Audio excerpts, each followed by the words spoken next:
শুভ সকাল। আজ ১৬ই শ্রাবণ ১৪৩৩, ইংরাজির ২রা আগস্ট ২০২৬। শিক্ষার প্রসার ও সংস্কারমুক্ত সমাজ গঠনে যে মানুষদের কথা বলতে হয়, মহাত্মা বিজয়কৃষ্ণ গোস্বামী তাঁদের মধ্যে অন্যতম। ১৮৪১ ২রা আগস্ট নদিয়ার দহকুল গ্রামে তিনি জন্মগ্রহণ করেন। দেবেন্দ্রনাথ ঠাকুরের উৎসাহে তিনি ব্রাহ্ম সমাজে যোগদান করেন এবং ক্রমে তিনি ব্রাহ্ম সমাজের আচার্য হয়ে ওঠেন। ২রা আগস্ট ১৮৬১ বর্তমান বাংলাদেশের খুলনার বারুলিতে জন্মগ্রহণ করেন দেশীয় শিল্পের উদ্যোক্তা আচার্য প্রফুল্লচন্দ্র রায়। তিনি ছিলেন বেঙ্গল কেমিক্যালের প্রতিষ্ঠাতা ও মার্কারি নাইট্রেটের আবিষ্কারক। মানুষটি ছিলেন প্রখ্যাত বাঙালি রসায়নবিদ, শিক্ষক, দার্শনিক ও কবি। তাঁর উল্লেখযোগ্য ছাত্ররা হলেন সত্যেন্দ্রনাথ বসু, মেঘনাদ সাহা, জ্ঞানেন্দ্রনাথ মুখার্জি ও জ্ঞানচন্দ্র ঘোষ।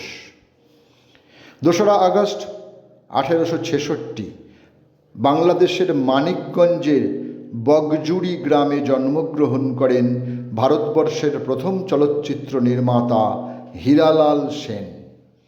তিনি ছিলেন একজন বাঙালি চিত্রগ্রাহক, এছাড়াও ভারতের প্রথম বিজ্ঞাপন চলচ্চিত্র নির্মাতা ও প্রথম রাজনৈতিক সিনেমা নির্মাতা। কিন্তু কষ্টের বিষয়, ১৯১৭ সালে এক অগ্নিকাণ্ডে তাঁর সমস্ত কীর্তি চলচ্চিত্র নষ্ট হয়ে যায়। অন্ধ্রপ্রদেশের মছলিপত্তমের নিকটে ভাটনাপুরমেতে ২রা আগস্ট ১৮৭৬ জন্মগ্রহণ করেন ভারত মাতার যোগ্য সন্তান পিঙ্গালি ভেঙ্কাইয়া, যিনি ছিলেন ভারতের ত্রিবর্ণ জাতীয় পতাকার নকশাকার বা ডিজাইনার। ২রা আগস্ট ১৮৮৯ ময়মনসিংহ জেলার কাপাসাটিয়া গ্রামে জন্মগ্রহণ করেন অগ্নিযুগের বিপ্লবী ত্রৈলোক্যনাথ চক্রবর্তী। তাঁর পিতাও স্বদেশী আন্দোলনের সমর্থক ছিলেন। প্রবেশিকা পরীক্ষার ঠিক আগে ১৯০৮ সালে তিনি গ্রেপ্তার হন এবং ১৯০৯ সালে ছাড়া পান।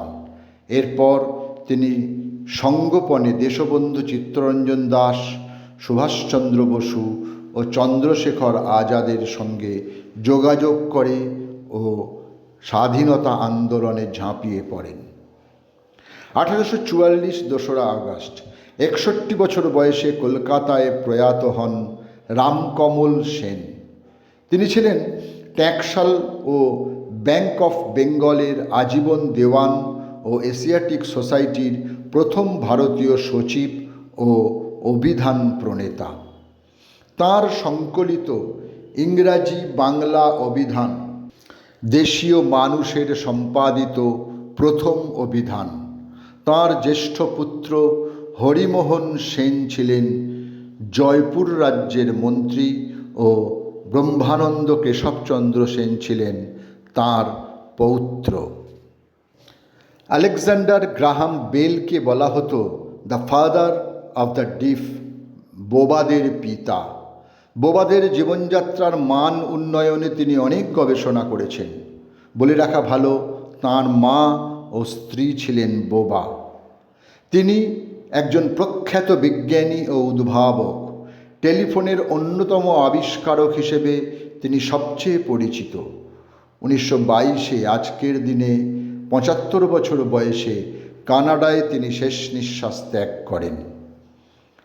আধুনিক ভারতীয় ভাস্কর্য কলার অন্যতম অগ্রপথিক রামকিঙ্কর বেইজ ২রা আগস্ট ১৯৮০ ৭৬ বছর বয়সে পরলোক গমন করেন।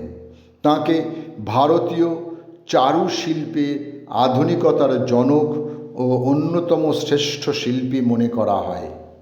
২রা আগস্ট ১৯৯৩ ৮০ বছর বয়সে জীবনাবসান ঘটে বিশিষ্ট বাঙালি অভিনেতা কমল মিত্রের। কমল মিত্র বললেই চোখের সামনে ভেসে ওঠে রাশভারী অহংকারী, গম্ভীর কণ্ঠস্বর নিয়ে থাকা দীর্ঘদেহী একজন মানুষের ছবি। আবার তাঁকেই আমরা দেখি যমরাজের চরিত্রে দর্শকদের কৌতুক উপহার দিতে। এমনই অসাধারণ এক অভিনেতা ছিলেন তিনি। সকলকেই আমার আনত প্রণাম।